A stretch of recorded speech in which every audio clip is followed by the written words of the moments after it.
at the company I was working with before the company that I'm working with now, um, the owner of that company owned something like 15 to 20 short-term rentals. And when that company started to kind of fall apart, him and I stayed connected and we started a short-term rental coaching business. And at the beginning of that, I didn't have my own short-term rental, but I had spent probably like a combined 2 or 3 dozen hours talking to him about his short-term rental business. I would go and like set up the Wi-Fi equipment at his houses, and other kinds of stuff like that. And so I got a pretty good sense of his short-term rental portfolio. I probably had been to maybe 4 or 5 of them during the time that I was working with him. And we started a short-term rental coaching business. We called it the Short-Term Rental Accelerator Academy. And we charged something like $10,000 for a 4 month one-on-one session with me to coach them. And we probably had about 20 to 25 students over the duration of the whole thing. Usually they were couples. And I learned a lot about short-term rentals through him. And then I actually started my own. So a few months after we started that business together, I bought my own short-term rental.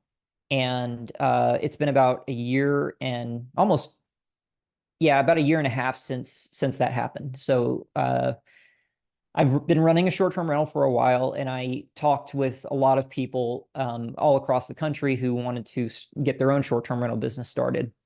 So yeah, that's why I'm feeling comfortable to talk about this. Now, ideally, right, when someone's teaching you about a certain kind of strategy or deal type, really you'd want to have 2 or 3 different kinds of deals under their belt. But the Short-Term Rental Accelerator Academy, we had a ridiculous like 60% success rate. So 60% of the people that got into it ended up getting their own business that was profitable, buying a house on market. So I'd say that was a pretty good win. And so short-term rentals are they're kind of a unique strategy. So why would you want to pursue them?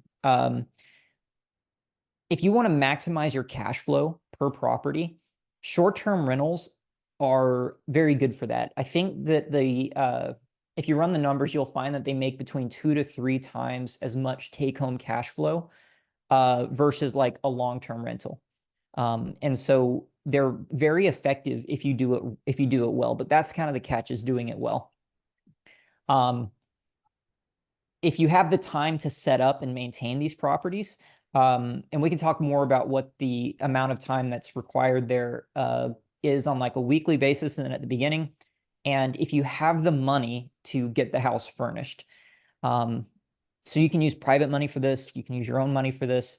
You can use a bank loan, but you're going to need to find some money for the furnishing. When I'll talk about the pricing for the furnishing later. So short-term rentals are probably the most expensive strategy because you have to pay for furnishing.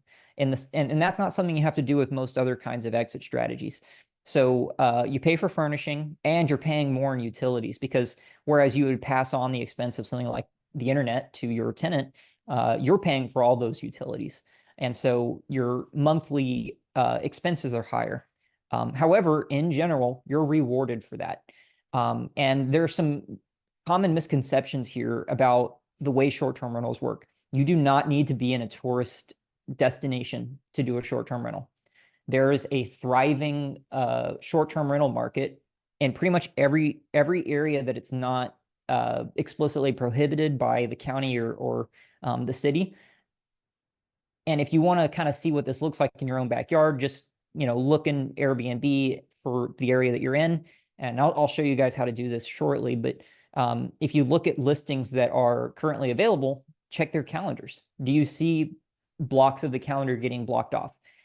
If you see on every listing that's around that no one's got anything booked on their calendars, maybe that's not a great area for it. But you'd be surprised how broad short-term rentals as a strategy can work with respect to the area.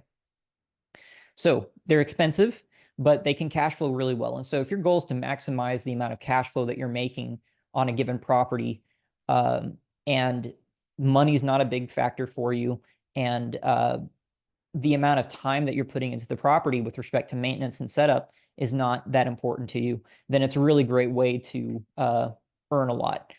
So what is a short-term rental? For those that don't know, it's basically any place where you're renting out a house, usually for less than 30 days at a time. And you can think of it like a miniature hotel. They're furnished and stocked for you, so you'll be providing, all of the furnishings, the sheets, the towels, some snacks, everything that you would need to cook a major dinner. My kind of intuition here is like I want a family of the size that the house can accommodate to be able to cook Thanksgiving dinner. So that much should go into the kitchen. Ideally, you would want some kind of place where you can store cleaning supplies and additional stocking that's not accessible to guests. That can be like a garage or a closet with a lock on it. And normally with the short-term rental, there are no leases. So this isn't always true. Sometimes you'll find yourself in an area where there's like an HOA where they require some kind of lease, but generally there's no leasing. So here's some of the advantages of a short-term rental.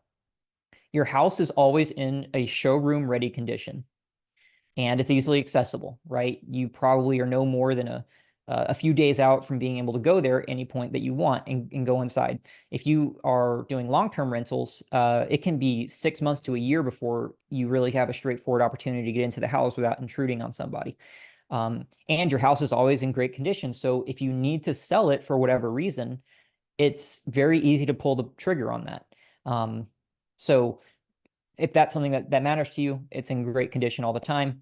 It can serve as a self-sustaining vacation home for you and your family. So if you want to have a house, an extra house, and have it pay for itself, and it's in a kind of a vacation area, then when it's off season and you're not there, you can set it up as a short-term rental. And this is what a lot of hosts do. So if you want a self-sustaining vacation home, short-term rental is a great way to set that up. The marketing is very easy. It's kind of set and forget. So if you do it well, the platforms will take care of you. The main platforms for short-term rentals are Airbnb, Booking.com, VRBO.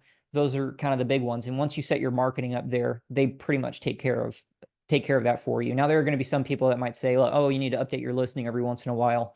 I don't do that, and neither did the guy that I mentioned earlier that I worked with a lot, and we have no issue with it.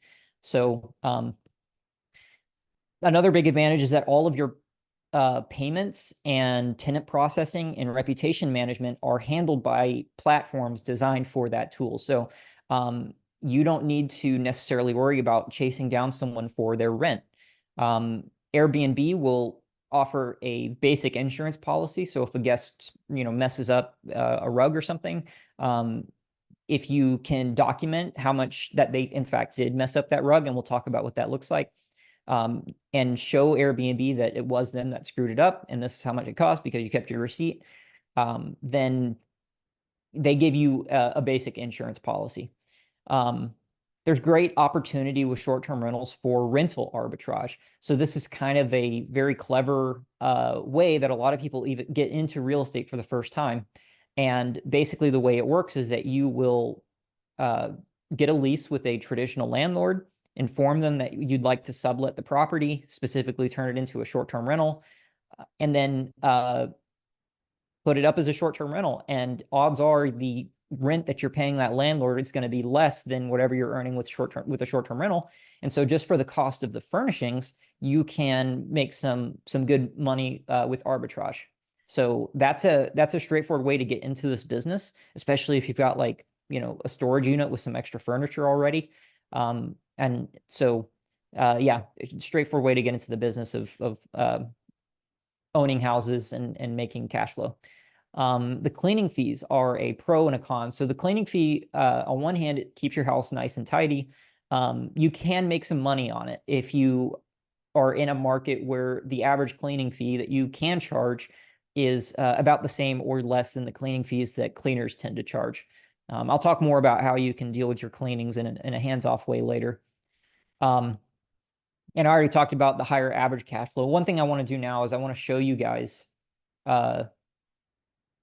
my Airbnb dashboard. Now I'm not showing this to you guys to brag, but I want you to see how much you can earn with short-term rentals. So this is my Airbnb account.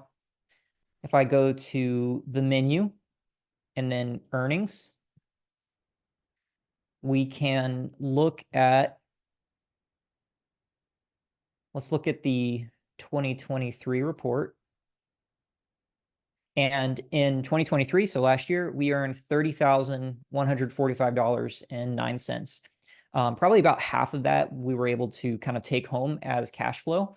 And in this market with this property, if we were to have done like a long-term rental, we probably wouldn't have had as much take-home cash flow after it was all said and done. We probably would have made about $300, $400 a month, and then taken home about $3,000 or $4,000, right, after the end of the 12. In this case, we probably earned about $15,000. So the cash flow was a lot better. We'll also look at the 2024. It's going to be kind of hard for me, I think, to show the year to date, but it's about $25,000. And where I am in Florida, we have kind of an inverse occupancy curve as the year goes on. It makes the most money in the winter and around spring break. There's a little bit of a bump in the middle of the summer, but then, basically from August through mid-November, it's really slow, and the same for May to mid-June. It's pretty slow. So I just want to show you guys that. Let me stop sharing.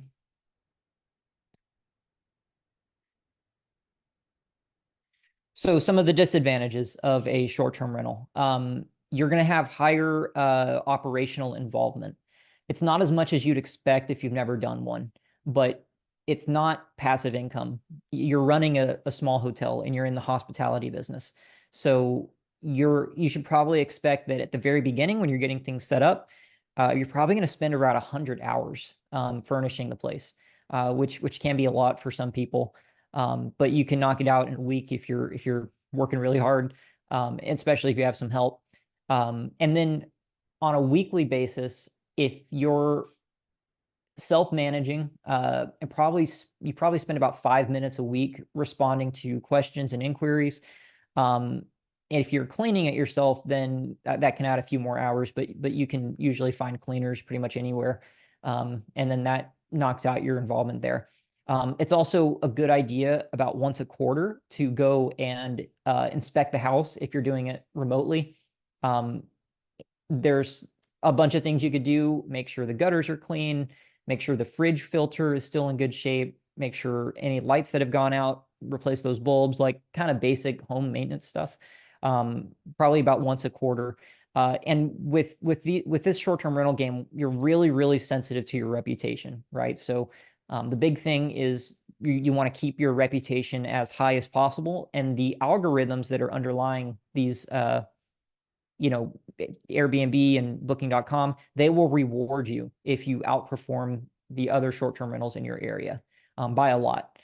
So, like I mentioned, you also have to spend money on the furnishings. If you want kind of a rule of thumb for how much it's going to cost to furnish a property, take anywhere between 10 to 15, the number 10 to the number 15, based on how luxurious you want it to be. Where 10 is kind of like mediocre and 15 is like luxury, and then multiply that by the square footage. So $10 to $15 per square foot. So if you've got a 1,500 square foot property, and you go for the lower end of that, that's $15,000 in furnishings. I think we spent about $25,000 to furnish our place. So that's an extra expense that you don't have with most other exit strategies. And if you're doing like a creative finance deal and you're already giving the seller a down payment and you want to turn it into a short-term rental, that's something that you'll have to be thinking about, is like, I also need to have a way to raise or pull the money that I need to furnish it if I want to do it as a short-term rental. Another benefit I didn't mention is that you can do this in areas that would otherwise not work well for long-term rentals. And I'll show you briefly how to kind of check that, but it's a good way to add another tool to your portfolio when you're looking at areas that just don't work for traditional rentals. So the next thing that's kind of a bad thing about short-term rentals is you have a lot of seasonality stress. Most places aren't going to have a consistent occupancy curve. And the first couple of years that you host, you're not really sure where that curve is. And you'll end up finding yourself very worried that you haven't gotten a booking this week or this month. And as long as that's not beyond what's normal for the seasonality curve, and I can show you guys how to find that, then you're in good shape. But if this is supposed to be peak season, you're not getting any bookings, then something is wrong. The legislative frameworks around short-term rentals is also evolving, and usually against the favor of short-term rental hosts.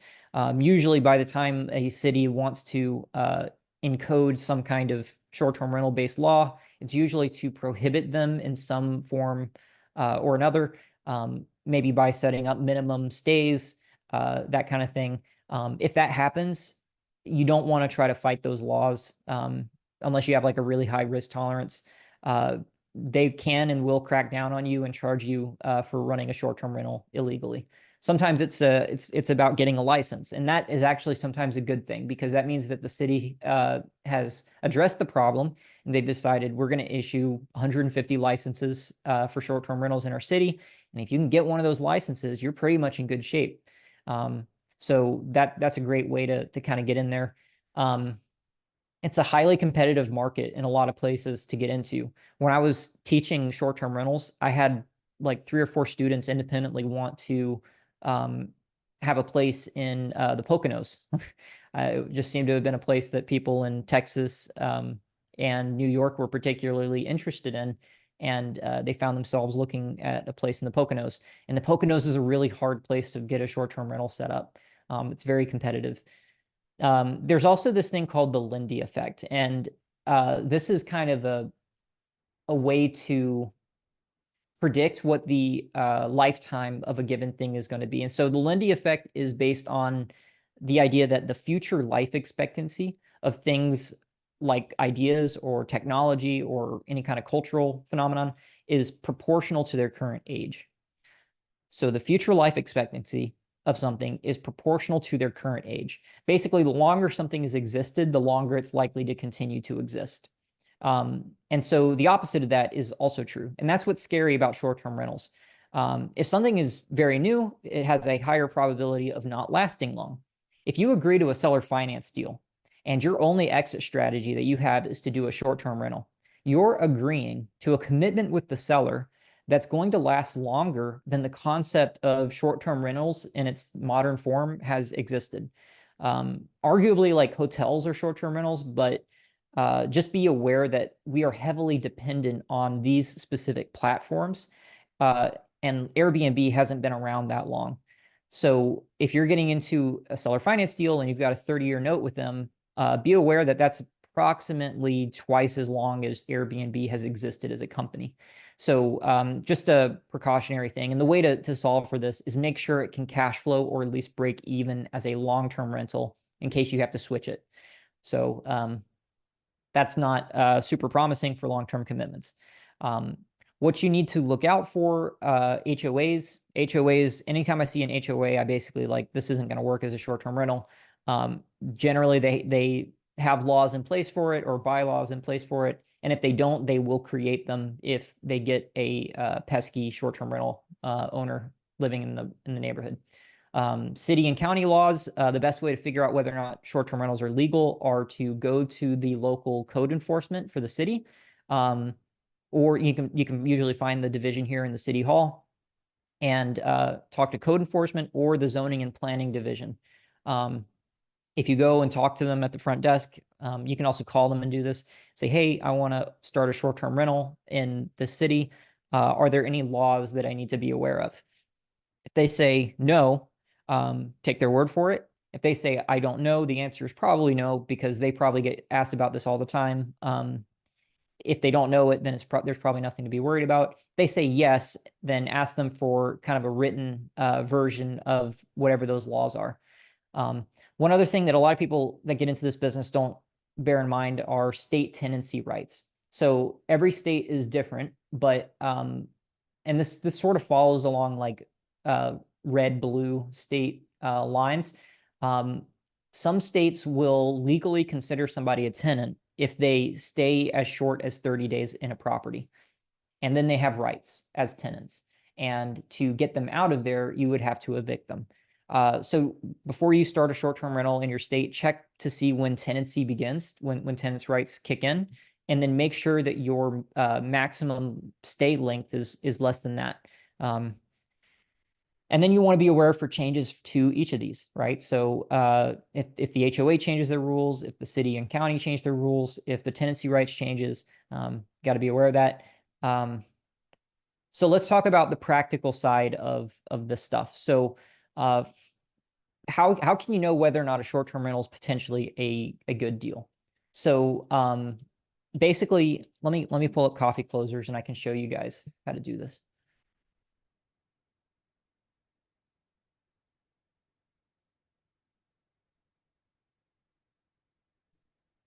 I'm going to share my screen.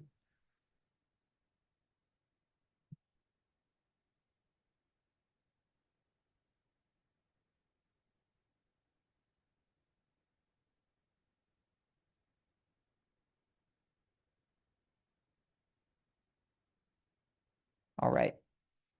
So I've pulled up Fresno, California here. Basically, you find properties the same way that you would do it any other way with Coffee Closers. So let's look at this one.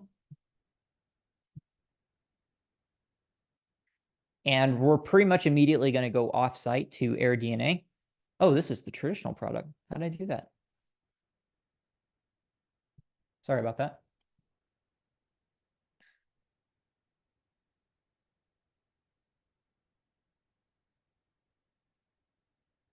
Here we go. Sebring, Florida. That's a bit south of me. So what we're going to do is we're going to switch the calculator over to STR. And we provide a link here straight to AirDNA. This is the AirDNA rentalizer. And what you can do is throw in an address for any house in the United States and a bedroom bathroom count. In this case is a 2-bed, 2-bath. So let's put the address here. And then we got a 2-bed, 2-bath. And basically, when it comes to how many people can stay, you can basically swing one kid's room that can sleep up to 4 people if you were to do like 2 sets of bunk beds or a full bed and maybe a twin with like a pull-out trundle. And then, so then I would be able to accommodate 4 there and then maybe 2 more in the master. So I'm going to say 6 people here. And then you hit this calculate button and it's going to give you, oh, that's obnoxious.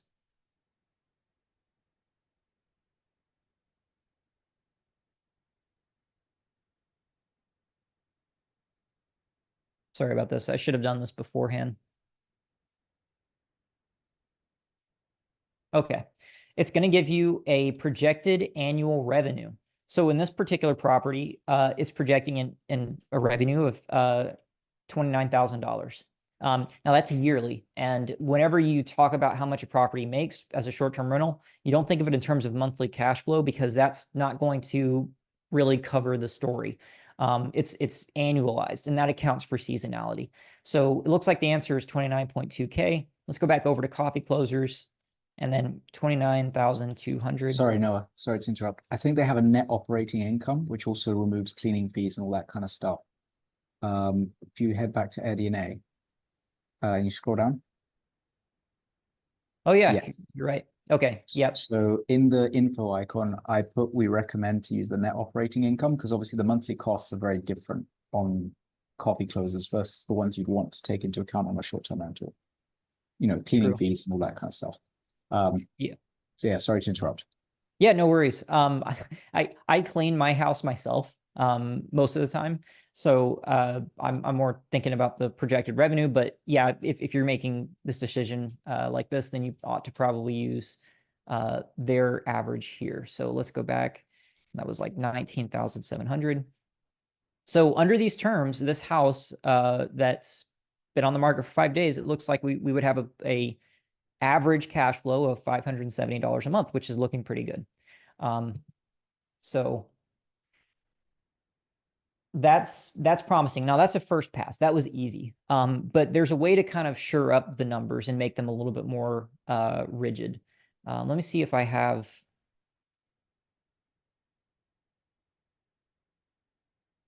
Where'd it go? So there's this other tool called Price Labs, and what they do is basically they'll set up something called dynamic pricing, and that's where your nightly rate gets adjusted on a daily basis based on seasonality, right? So the more seasonal something is, they're going to increase your rates, and if it's a little bit of a slow season, they lower your rates, and they do this in a way to optimize for your profit as the host. Airbnb at least provides their own version of this, but it's not as good. It's meant to kind of make it good for both parties, whereas with Price Labs, it's meant for you. Now, as a side effect of them having put together all this data for dynamic pricing, they have a really excellent comping tool, and this is their market dashboard. So I've got Winter Haven, Florida up here. This is the market where I have my property. And there's a few ways to run comps. I would recommend doing it this way. If you're looking at a property and want to know for sure whether or not it could potentially work for you, this is how you can know for sure. And there's a lot more I'll have to get into to kind of go through everything of relevance here. Price Labs takes forever to load. I don't know why they can't make it faster. But what we're going to try to do is figure out how much could like a super host earn, right? So if you've never used a short-term rental before, Airbnb, at least, that's really where most of our traffic comes from. They distinguish between regular listings, super hosts, which are hosts that have earned high reviews across all their properties, and guest favorites, which is a badge assigned at the property level. And you can have both. And if you have both, they're going to boost you really highly in the algorithm. So I know this isn't Sebring. This is Winter Haven. It's the market that I'm paying for now. But what we can do here is we can see all the listings in the entire city of Winter Haven, and each of these bubbles is a listing. And so on this chart over here, green is less nightly income, less revenue, and red is higher nightly income. And we can hover over any one of these and see how much that property has earned. So right here, right on this lake, this property has earned $143,000, almost 144 in the past 365 days. And the way that they're able to know that is that they are scraping the entire Airbnb website and VRBO on a daily basis, and they're looking for changes that have happened in whether or not a property has been booked or not, right? So if it's available today and it was listed at, say, $150 for that night, and then they check again tomorrow and it's no longer booked.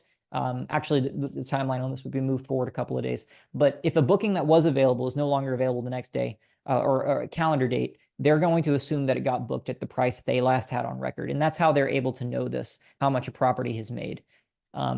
So you can use this to see which properties nearby have made and exactly how much they've made. So, and if you click on one of these, it's going to open up the Airbnb listing, and then you can compare this with your own property, your property that you're looking at as a potential short-term rental. And what you're trying to do is run comps just like you'd run comps on a house that's for sale. You're checking, does it have similar bedrooms and bathrooms? Is the quality of the furnishings similar to what I'm going to be able to do? Is it a similarly high quality renovation level? Asking yourselves those questions. Does it have any amenities that mine doesn't, or do I have any amenities that it doesn't? And there's some more sophisticated ways to do this. But when you do this, what you're going to do is you're going to set up kind of two sets of comps. And I can explain in office hours if any of you go through with this, how to do that. But you want to see kind of like, what is my performance expected to be if I become a super host? And then what is my performance if I just kind of do everything average? And the difference between those two numbers is going to be tremendous. Like you'll basically do twice as well if you get to a super host. Price Labs has a lot of other cool analytics stuff. We can actually look at something like let's look at these reviews count, sort them by the top, and notice what we're seeing in terms of names, right? This seems like kind of a small thing, but when you've got a property on Airbnb, you have only 2 or 3 pieces of information that you can share with somebody to get them interested in your property specifically. The only thing that people see in that listing, just that list of listings for the city that they're looking at, are your cover photo, the first photo in your photo gallery, the description, the title of the property, and the nightly rate. That's all they see. And so you have to make the best use you can of your cover photo and the title of the property. So if we look at the listings here that have the most reviews in the city, I'm seeing the word Legoland in all of these. And so we do have a Legoland in Winter Haven, and this is what people are advertising. A lot about lakes, pools, and Legoland. And so you want to notice that and use that in your own descriptions whenever possible. Price Labs also shows you some really interesting charts when it comes to the effect of seasonality, right? So this is the estimated average revenue for the whole city across all the listings. And you can see that there's a bit of a jump around March. It falls back down and it's kind of lousy right about now, which we're feeling.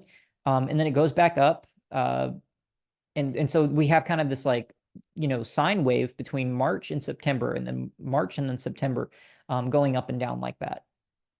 And that's how you can know how much to expect to make on a given month. And if you're, like, oh no, I'm not earning so much, it's September, I only made $1,000.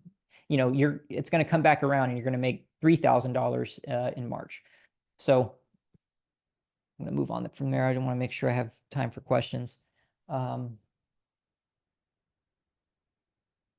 I have a couple of resources here. Let me just put them in the Zoom chat.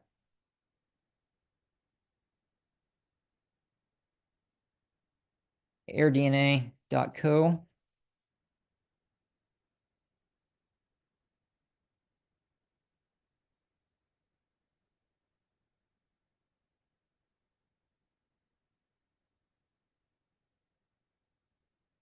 I have this calculator I'll share with you all. Now, the coffee closers calculator is perfectly fine, but just in case any of you really want a spreadsheet for it, I'll provide this one as well. Can I not share this? Oh, I'm not logged in.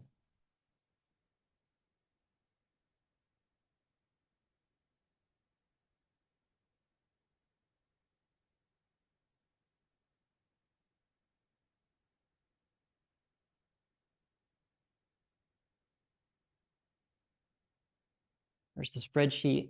And I also have, and this isn't like super great, but a furnishing list. So you can take a brief look at this. This is us keeping track of everything that we purchased for our house. And if you don't know what kind of furniture to expect, this is where you can sort of see what we bought for our place. And then that should help you inform your decisions when you set up your own property. So I'm going to grab the link here, put it in the Zoom chat.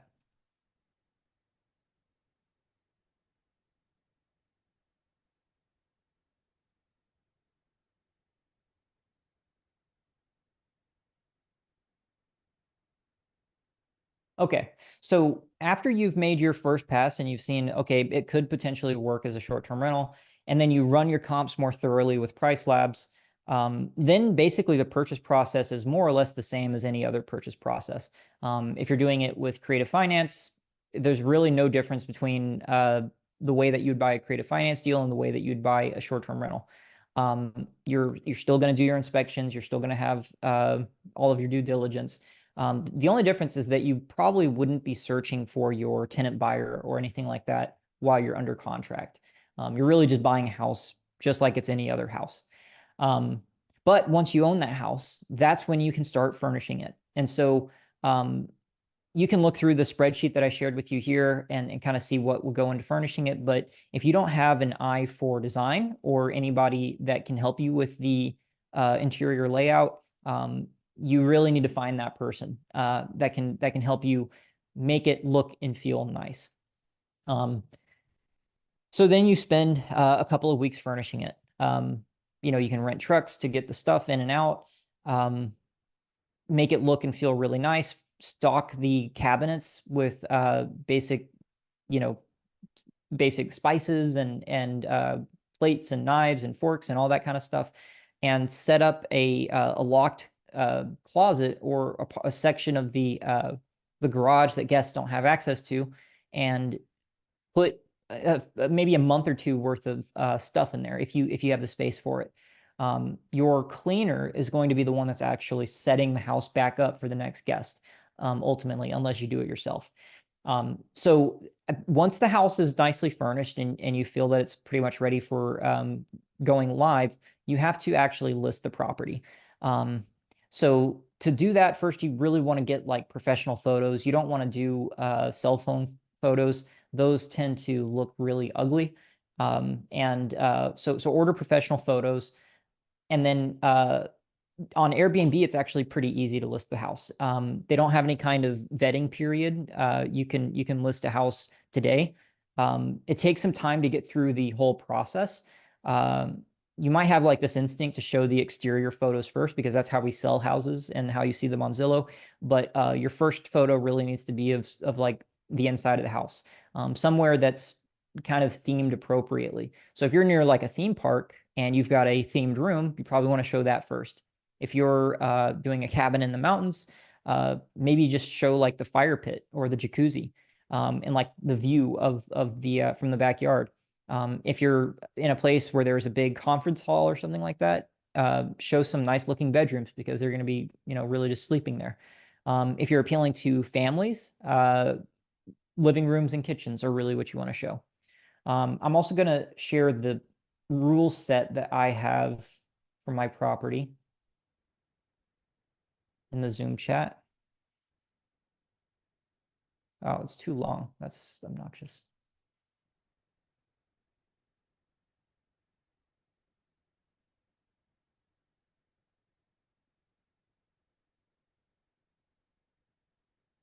All right, I'm going to wrap up as soon as I can so we have time for questions.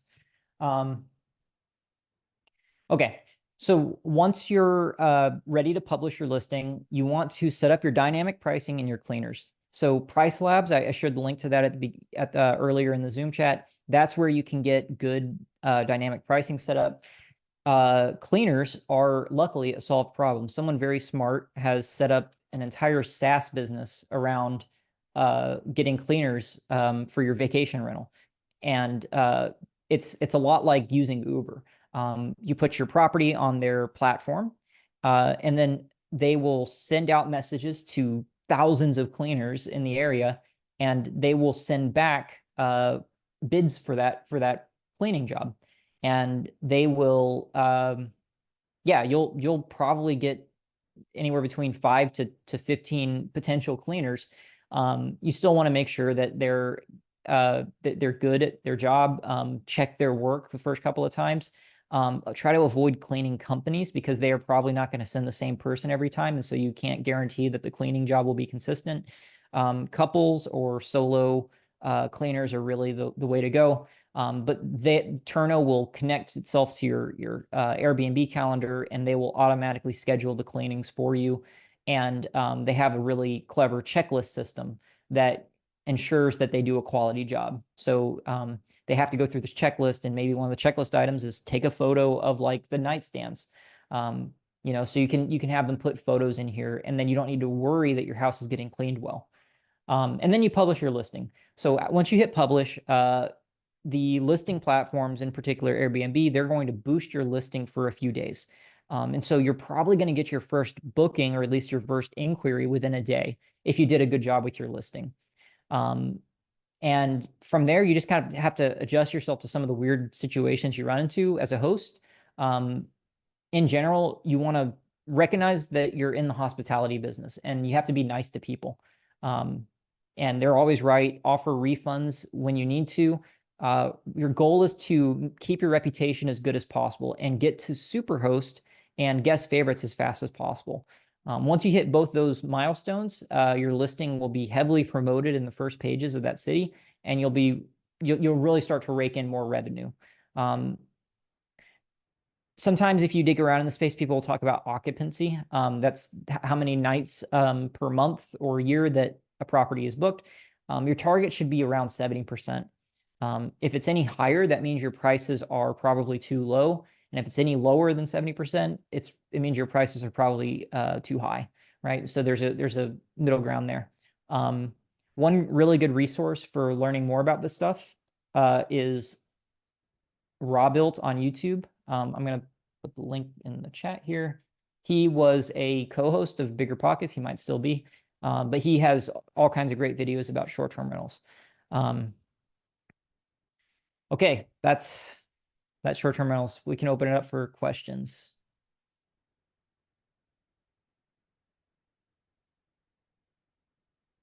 I know I got a question for you. Yeah. What's up, Martin?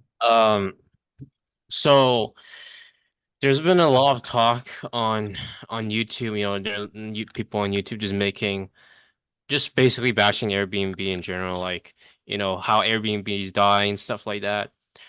I looked up, I compared Airbnb listings to Booking.com. Now, mind you, it's like Washington, like that, like West Coast side might be different in your market, but sometimes Booking.com, like hotels, can be like more cheaper than Airbnb. In that case, how would you navigate this uncertainty of, the Airbnb, quote unquote, bust, so you say? Yeah, this Airbnb bust has apparently been going on for something like 5 years. It's never seemed to fully kill the industry. Look, the one thing that it's kind of a red herring to compare an Airbnb to a hotel. In most places, you're not appealing to that solo traveler or that couple. You're appealing to larger groups, right? So if you get enough hotel rooms for your family of, whatever, 5 or 6, you're going to end up spending more than an Airbnb. And you'll have the inconvenience of having to go up and downstairs, not having your own kitchen to work in. So, there aren't very many solo travelers on Airbnb. We almost always have bookings with anywhere between 5 to 8 guests. And I guess if you're like a 1-bedroom kind of situation, where you're renting out a particular bedroom in a house, that might be something that you're subject to. But some of the big complaints people have about Airbnb in particular is that the cleaning fees can be high. And what I think the average person doesn't realize is that that's not Airbnb setting that cleaning fee. That's one particular host setting that cleaning fee. And I guess there's also a sense of entitlement that people have, like where they go to Airbnb and they think, okay, well, this ought to be priced reasonably, as if it's some kind of public service. But Airbnb is literally just a listing platform. So individual hosts are having inflating their cleaning prices. So yeah, there's no Airbnb bust as far as I can tell. And if you want to kind of compare like which is more competitive, basically what you ought to be looking at is luxury hotels versus for large families, how much that costs versus a short-term rental. Because that's basically really how it is for most people. So this is mine, my short-term rental.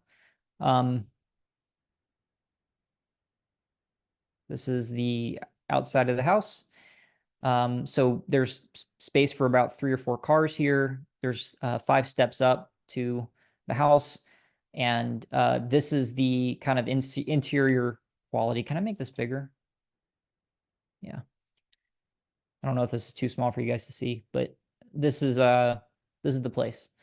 You really can't get a hotel of this quality unless you're at like a resort or something. Like a Comfort Inn or the average hotel isn't going to be as nice of a place to stay, especially if you've got a large family. So our place can sleep 8 people, and they're all together, and you're right next to the driveway. So it's kind of a category error to compare Airbnbs to hotels in some senses. Like they're just different products for different people. Yeah, okay, yeah, makes sense. Okay. Yeah. Thanks for answering the question. Yeah, no worries.